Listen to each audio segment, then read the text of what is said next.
శ్రీ నారా లోకేష్ గారు, మన paper leakage గారు అన్నమాట.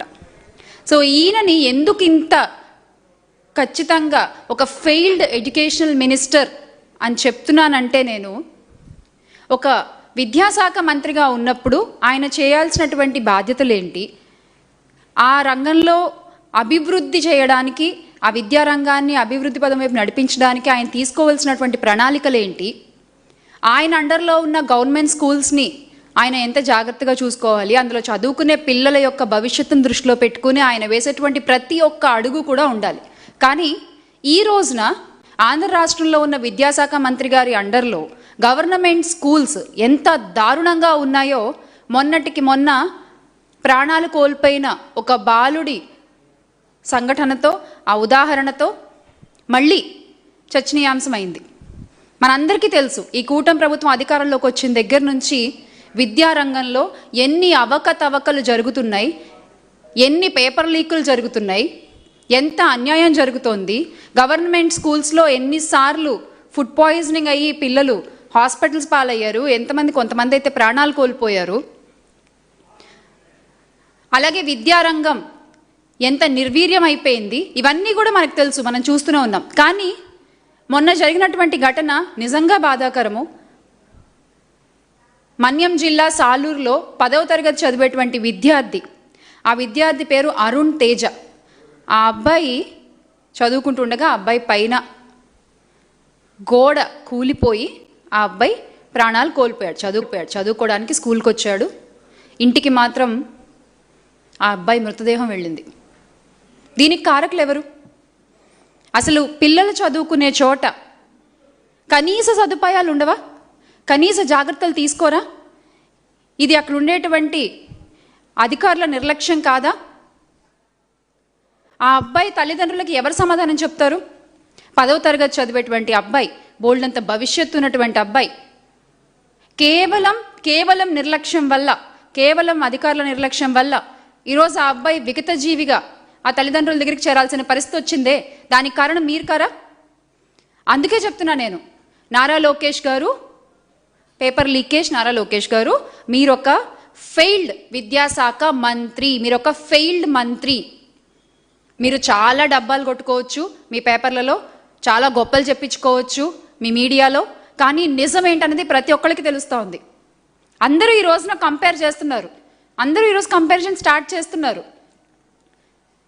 గతంలో వైఎస్ఆర్ కాంగ్రెస్ పార్టీ ప్రభుత్వంలో జగనన్న ప్రవేశపెట్టినటువంటి నవరత్నాలలో నిజంగా రత్నం లాంటి పథకం నాడు నేడు.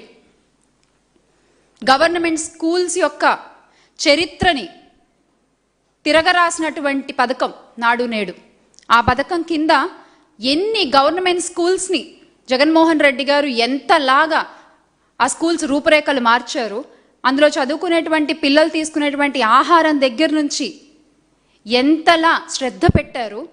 వాళ్ళకి ప్రతిరోజు రాగిజావి ఇవ్వడం కానీ, ప్రతిరోజు వాళ్ళకి పోషకమైనటువంటి ఆహారం ఇవ్వడం గురించి కానీ, ఒక ఎగ్ ఇవ్వడం గురించి కానీ, ప్రతిరోజు పల్లీ చిక్కీ ఇవ్వడం కానీ, ఇలా చదువుకునే పిల్లలకి ఎక్కడ కూడా వైటమిన్ డెఫిషియన్సీ ఉండకూడదు, వాళ్ళు హెల్తీగా ఉండాలనేటువంటి వాళ్ళు తీసుకునే ఆహారం దగ్గర నుంచి శ్రద్ధ పెట్టి టోఫెల్ ఇంట్రడ్యూస్ చేసి, ట్యాబ్లు ఇచ్చి, డిజిటల్ ఎడ్యుకేషన్ స్టార్ట్ చేసి, వాళ్ళ స్కూల్స్ని రూపురేఖల్ని మార్చేసి, మొత్తం వాళ్ళకి చదువుకోవడానికి కావాల్సినటువంటి ఒక ఎన్వైర్న్మెంట్ని అక్కడ క్రియేట్ చేసి, అంతలాగా ఆయన విద్యారంగాన్ని అభివృద్ధి చేస్తే ఈ రోజున మీరేం చేస్తున్నారండి?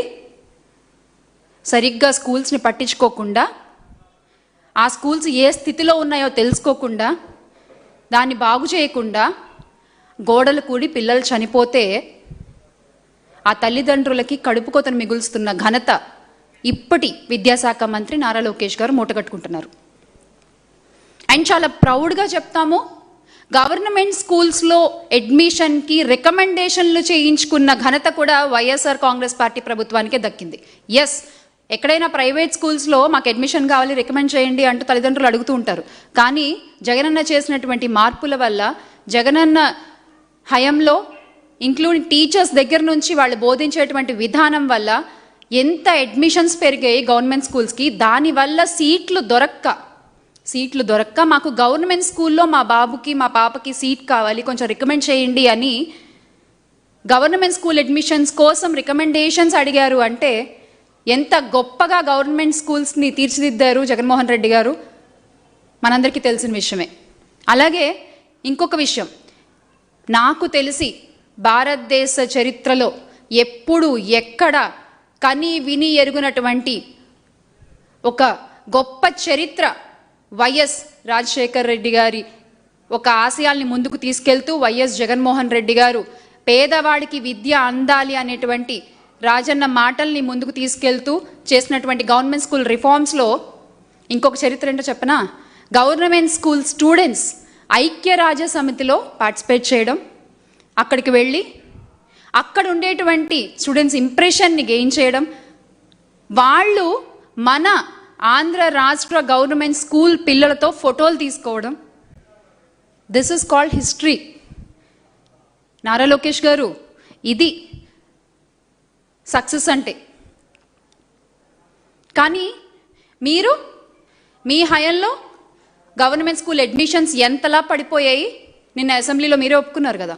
మళ్ళీ దానికి కూడా మీరేమంటారు, జనగణన తగ్గిపోయింది కాబట్టి అడ్మిషన్స్ పడిపోయాయంట.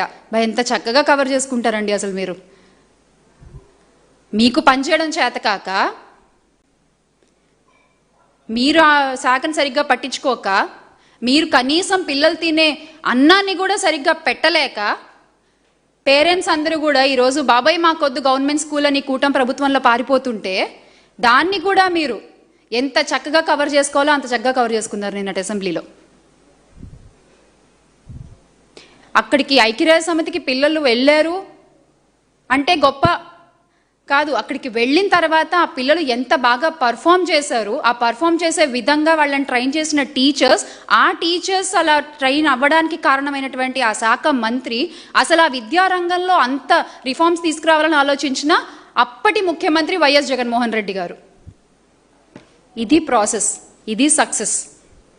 కానీ మీ హయాంలో ఎంత ట్రోల్ చేశారండి ఆ అమ్మాయి, మన బెండపూడి మేఘనాని.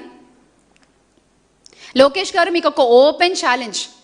మీరు మేఘన మాట్లాడినట్టు ఆ యాక్సెంట్ మీరు మాట్లాడగలరా? It's an open challenge for you. మీరు మాట్లాడగలరా? ఎంత చక్కగా, ఎంత ఫ్లూయెంట్గా, ఎంత డీటెయిల్డ్గా, ఎంత అర్థమయ్యేలా, ఎంత వినసొంపుగా ఆ రోజు మేఘన మాట్లాడుతుంటే దాన్ని చూసి కన్ను కుట్టి మీరు ఆ అమ్మాయిని ట్రోల్ చేసిన విధానం ఎంత దారుణం అండి ఆ రోజు. ఈరోజు మీ విద్యాశాఖ మంత్రి మీరున్నారు కదా ప్రెసెంట్, మీ గవర్నమెంట్లో చూపించండి ఒకళ్ళని. అసలు ముందు మీరు మాట్లాడండి, మీరు మాట్లాడండి చూద్దాం.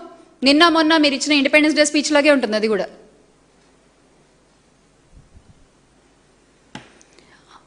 ఒక రిఫార్మ్ని తీసుకురావడం చేత కాదు, ఉన్న శాఖలో పిల్లల్ని సరిగ్గా చూసుకోవడం చేత కాదు, స్కూల్స్ని సరిగ్గా చూసుకోవడం చేత కాదు. మీ శాఖ గురించి ప్రశ్నలు అడుగుతుంటే వేరే శాఖ మంత్రులు వచ్చి ఆన్సర్లు ఇస్తారు. మీ శాఖ గురించి మీరు మాట్లాడరు, పక్క శాఖల గురించి అన్నిటి గురించి మీరు మాట్లాడతారు. ఏంటో ఈ కన్ఫ్యూజన్ ఫస్ట్ మీరు క్లారిఫై చేసుకోండి. ఏ శాఖ ఎవరిది, ఏ శాఖ ఎవరు చూసుకోవాలి అనేది ముందు మీరు క్లారిఫై చేసుకుని దానికి తగ్గట్టుగా పనిచేస్తే బాగుంటుంది. అందుకే చెప్తున్నాం మేము, ఈ రోజున ఆంధ్ర రాష్ట్రంలో విద్యారంగాన్ని జగన్మోహన్ రెడ్డి గారు తారాస్థాయిలో నిలబెడితే దాన్ని అధపాతాళానికి తొక్కేసిన ఘనత కూటమి ప్రభుత్వం మూటగట్టుకుంది. దానికి కారకులు ఆ శాఖ మంత్రిగా ఉన్న పేపర్ లీకేజ్ శ్రీ నారా లోకేష్ గారు. Yes, you are a failed minister. మీరు ఫెయిల్ అయ్యారు. ఈ ఒక్క విషయంలోనే కాదు, మీ శాఖకు సంబంధించిన చాలా విషయాల్లో చాలా తప్పులు జరుగుతున్నాయి. దేనికి మీ దగ్గర సమాధానం లేదు. వైఎస్ఆర్ కాంగ్రెస్ పార్టీ నాయకులు అడుగుతున్నా కూడా తప్పించుకుని తిరుగుతున్నారు. ఏదో సామెత చెప్తారు చూసారా, తప్పించుకు తిరుగుబాటు ధన్యుడు సుమతి అన్నట్టు, ఎదురు పడితే ఎక్కడ ఆన్సర్ చేయాలో అని తప్పించుకు తిరగడం అనమాట. ఇక్కడ అడిగితే అక్కడ, అక్కడ అడిగితే ఇక్కడ అని మాటలు మార్చి తప్పించుకుని తిరగడం బాగా అలవాటు చేసుకున్నారు. ఎందుకు? మీ దగ్గర సమాధానం లేక, మీకు మమ్మల్ని ఎదుర్కొనే ధైర్యం లేక.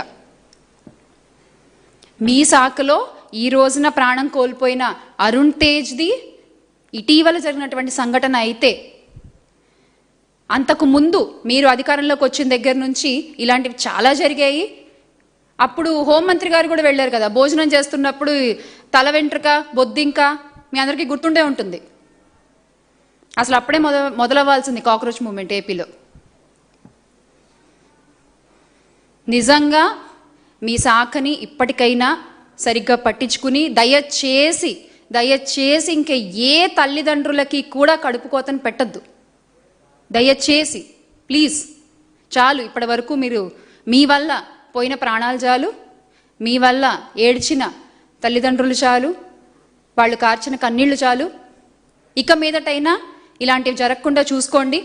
ఇది ఇప్పుడే కాదు, మన 2014, 2019 గవర్నమెంట్లో కూడా అప్పుడు మీరు కాదులేండి విద్యాశాఖ మంత్రి కానీ, బట్ చంద్రబాబు నాయుడు గారు ముఖ్యమంత్రిగా ఉన్నప్పుడు అప్పుడు కూడా గవర్నమెంట్ స్కూల్స్ అధ్వానంగా ఉండేవి. కనీసం ఆ స్కూల్స్లో చదువుకునే బాలికలకి సరైన వాష్రూమ్స్ కూడా లేని పరిస్థితి ఆ రోజు. అలా అస్తవ్యస్తంగా ఉన్నటువంటి విద్యా వ్యవస్థని, విద్యా రంగాన్ని జగన్మోహన్ రెడ్డి గారు ముఖ్యమంత్రి అయిన తర్వాత ఎంత గొప్పగా మార్చారో మనందరం చూసాము. మళ్ళీ ఖచ్చితంగా విద్యారంగం అంత వెలుగుతుంది జగన్మోహన్ రెడ్డి గారు ముఖ్యమంత్రి అయినప్పుడు 2029లో. కానీ ఈలోపు మీరేం చేయొద్దు, ఇంకే ఒక్క స్టూడెంట్ ప్రాణం పోకుండా చూసుకోండి చాలు. అదే మీరు మాకు చేసే గొప్ప మేలు. A failed education minister, I hope you note this. Make Andhra